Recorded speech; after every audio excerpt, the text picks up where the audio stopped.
Assalamualaikum warahmatullahi wabarakatuh. Perkenalkan, saya Ardino Harimurti dari kelompok 4302. Saya di sini akan menjelaskan tentang materi probabilitas dan statistik, bab distribusi sampling, penafsiran parameter, dan pengujian hipotesa. Di sini saya akan menjelaskan tentang distribusi sampling. Pembahasan tentang distribusi sampling meliputi 1. Pengertian distribusi sampling, kedua, distribusi sampling rata-rata, yang ketiga, distribusi sampling proporsi, serta nanti diikuti dengan contoh soal. Pengertian distribusi sampling merupakan distribusi teoritis atau distribusi kemungkinan dari semua hasil sampel yang mungkin dengan ukuran sampel yang tetap N pada statistik atau karakteristik sampel yang digeneralisasikan ke populasi. Distribusi sampling memungkinkan untuk memperkirakan probabilitas hasil sampel tertentu untuk statistik tersebut. Metode sampling biasanya digunakan adalah cara pengumpulan data yang hanya mengambil sebagian elemen populasi. Kenapa menggunakan metode tersebut? Ada alasannya, yaitu 1. Objek penelitian yang homogen, 2. Penghematan biaya dan waktu.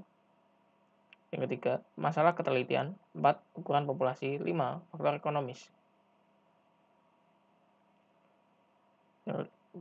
Selanjutnya, distribusi sampling rata-rata.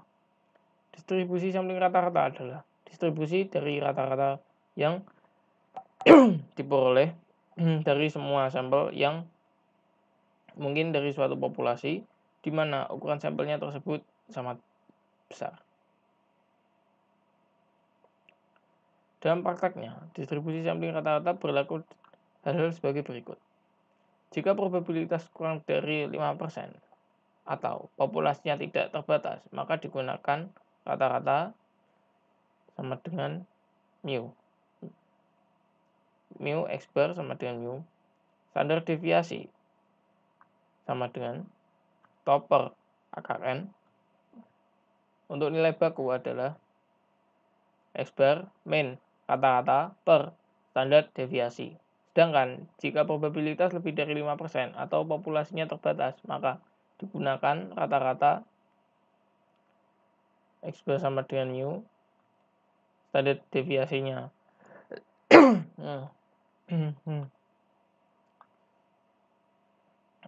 standar deviasi per akar N dikali akar N min N per N min 1. Nilai bakunya adalah X bar min mu X bar per standar deviasi.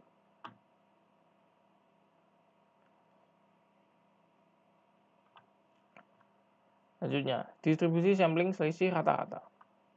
Distribusi sampling selisih rata-rata adalah distribusi probabilitas yang dapat terjadi dari selisih rata-rata dua sampel yang berbeda berdasarkan dua sampel tertentu dari ukuran parameter dua populasinya. Untuk ukuran sampel N1 dan N2 yang cukup besar, N1, N2 lebih dari 30, maka distribusi sampling selisih rata-rata sangat mendekati distribusi normal. Untuk mengubahnya ke dalam bentuk normal standar, maka diperlukan rumus rata-ratanya adalah X bar 1 min X rata-rata 2 sama dengan mu 1 min mu 2. Standar deviasinya sendiri adalah X bar 1 min X bar 2 sama dengan standar deviasi 1 per N1 plus standar deviasi 2 per N2.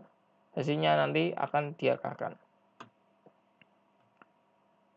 Jika min 1 dan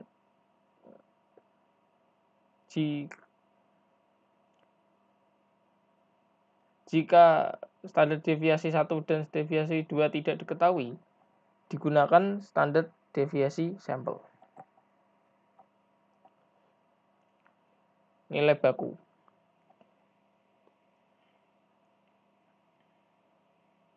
Nilai bakunya adalah sama dengan nilai baku biasa dilambangkan dengan simbol Z yaitu X bar 1 min X bar 2 min rata-rata per standar deviasi ini. Oke, selanjutnya contoh soal. Sebuah perusahaan elektronik memiliki 100 anak perusahaan. Berdasarkan hasil observasi terhadap anak perusahaan, ternyata mempunyai rata-rata pendapatan sebesar 150 juta per bulan dengan varian 400 triliun.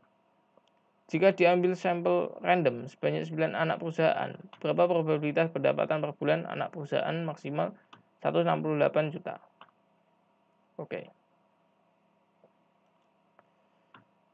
Diketahui rata-ratanya adalah rata-rata pendapatan sebesar 150 juta. Oke. Diketahui rata-rata 150 juta dan standar deviasinya adalah akar dari 400 triliun menjadi 20 juta. Jumlah sampel 9. Ditanya adalah probabilitas X bar kurang dari sama dengan 168 juta. Jawab. Standar deviasi 20 juta per akar 9 sama dengan sekian, 66666. Dan untuk mencari nilai baku adalah X bar min rata-rata per standar deviasi sama dengan 168 juta min rata-rata 150 juta per standar deviasi ini 6666 sama dengan 2,7. Mencari tabel Z. Lihat tabel Z. Tabel Z luas sebelah kanan 0 yaitu 0,5. Luas antara 0 sampai Z adalah 0,4965. Ditambah menjadi 0,965. Mengapa bisa begitu? Ini adalah bisa dicari di tabel Z. Nanti saya taruh di deskripsi untuk gambarnya. Kesimpulannya adalah, jadi probabilitas pendapatan per bulan anak perusahaan maksimal 168 juta ialah sebesar 0,9965% atau 99,65%. Selanjutnya distribusi sampling proporsi. Distribusi sampling proporsi adalah distribusi dari proporsi yang diperoleh dari semua sampel yang mungkin dari suatu populasi di mana ukuran sampelnya tersebut yang sama besar. Proporsi populasi dilambangkan dengan P, di mana P sama dengan X per N. Proporsi sampel dilambangkan dengan P kecil sama dengan X per N kecil. Jika ukuran populasi besar dibandingkan dengan ukuran sampel atau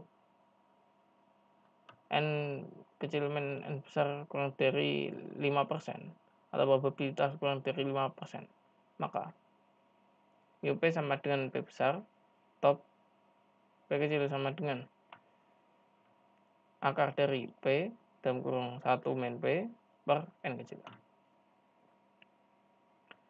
Jika ukuran populasi kecil dibandingkan dengan ukuran sampel atau probabilitas lebih dari 5%, maka rata-ratanya adalah untuk rata-ratanya yaitu P besar, untuk standar deviasinya adalah akar dari P dalam kurung 1 min P per N kecil kali akar N min N kecil per N min 1. Selanjutnya adalah distribusi sampling selisih proporsi. Distribusi sampling selisih proporsi adalah distribusi probabilitas yang dapat terjadi dari selisih proporsi dua sampel yang berbeda berdasarkan pada dua sampel tertentu dari ukuran sampel dua populasinya.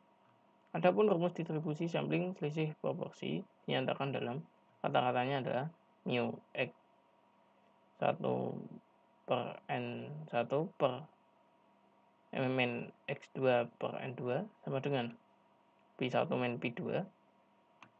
Terus standar deviasinya atau X1 per N1 min X2 per N2 sama dengan akar dari Pi1 dikali 1 min Pi1 per N1 ditambah Pi2 dikali 1 min Pi2 per N2.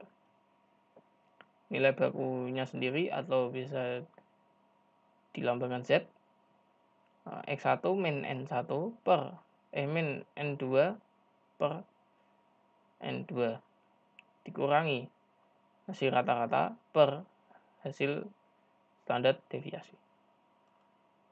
Contoh soal. 200 peserta dijadikan sebagai sampel dalam lomba karya tulis ilmiah. Ternyata terdapat beberapa karya tulis ilmiah yang merupakan tindakan plagiarisme yang dilakukan oleh para peserta di lomba tersebut. Jika pada kenyataannya 30% dari hasil karya tulis tersebut merupakan hasil plagiarisme, berapakah probabilitas bahwa akan terdapat di antara 25% dan 35% dari karya tulis tersebut benar-benar hasil plagiarisme? Oke.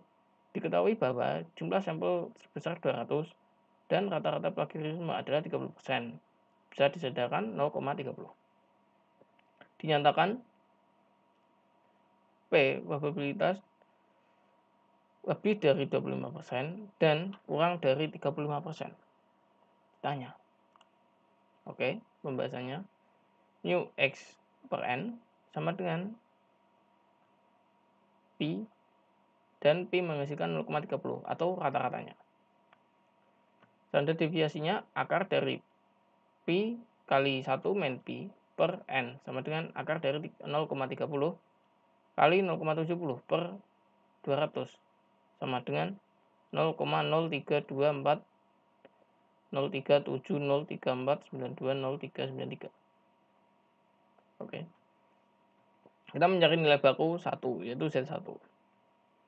X per N min mu X per N per mu X per N sama dengan 0,25 min 30 per 0,324 0,3703.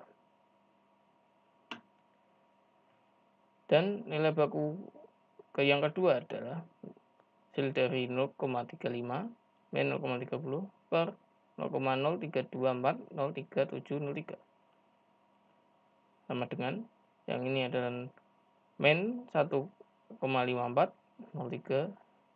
352131 sama dengan min 1,54 dan yang nilai baku yang kedua adalah Z kedua 1,54. Dan dibuktikan dengan menggunakan tabel Z. Luas antara Z1 sampai 0 adalah 0,4382. Luas antara 0 sampai Z2 0,4382 sama. Dan luas antara Z1 sampai Z2 adalah 0,8764. Nah, hasil dari tambahan berikut. Jadi kesimpulannya adalah probabilitas bahwa akan terdapat di antara 25% dan 35% dari hasil karya tulis tersebut benar-benar hasil plagiarisme adalah sebesar 0,8764 atau 87,64.